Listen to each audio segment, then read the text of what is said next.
Yesterday, we profiled the top boys high school basketball players in our area. Today, it's the girls' team as Doug Ritchay and Cody Krupp hand out the top 6 spots on our first team, all Dougies.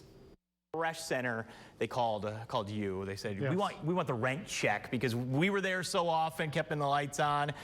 We had a record amount of teams making it this year next door to for the state tournament. Yeah, I blame our local teams for being so good and all the players. You girls. 7 teams, a lot of good stars, and you're going to see some of them here as we hand out first team Dougies. All right, I don't know if that's what you're calling it, but the most valuable player in Northeast Wisconsin. Let's begin with that, a Laconia Spartan. They didn't get the three-peat, but this girl does get the Dougie. That's right. Laconia's Tierney Madigan as our player of the year. The senior led Laconia to its 4th straight trip to the state tournament, and Madigan gets it done the right way, scoring almost 19 points per game, shooting 58%. In addition, she's a really, really good defender. There just isn't a hole in this kid's game. She's got Division I, Division II offers. She's a perimeter player and shoots almost 60% from the field. Very efficient, really good player. And I think when you look at her long-term in the college, I think she's underrated because she doesn't take a lot of shots to get her points. This next team of our first teamer did not make it to the state tournament, Hortonville, a little bit, but their best player, she puts up the numbers every night. Hortonville's Rainey Wilson missed 16. She missed limited to 16 games due to injury. She comes up next. A Maryland recruit led the area in scoring at 26.4 points per game.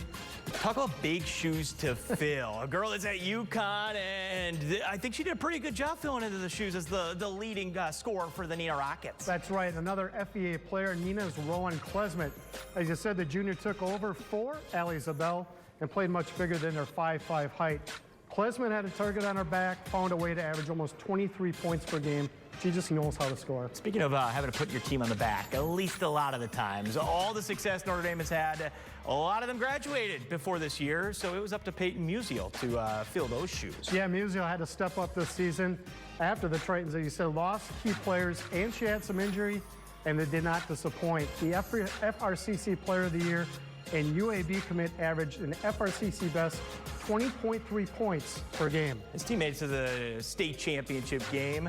I love watching her play. A great point guard. Let's talk about Faith Walder a little bit for West Appear. Yeah, let's go to the big conference now. Faith Walder, the West Appear point guard, led the Phantoms to the state tournament. And the 4-year starter played big all season, averaging 19.6 points per game. The kid was fast and the kid could play. I love seeing when a girl's going to be coming back another year. Plus, she's a Wisconsin commit. Next, our final of the 5 nominations. That's right, another Bay Conference player. And this was the Bay Conference Player of the Year, Shano Jr. Leah Nordine. The Wisconsin commit averaged a Bay best 24.6 points and 9.8 rebounds per game. That's all she wrote for our girls basketball Dougie Awards. Best thing about it, though, all of them were either going to be able to follow in college or they're going to be back next year chasing gold. For Doug Ritchay, I'm Cody Krupp.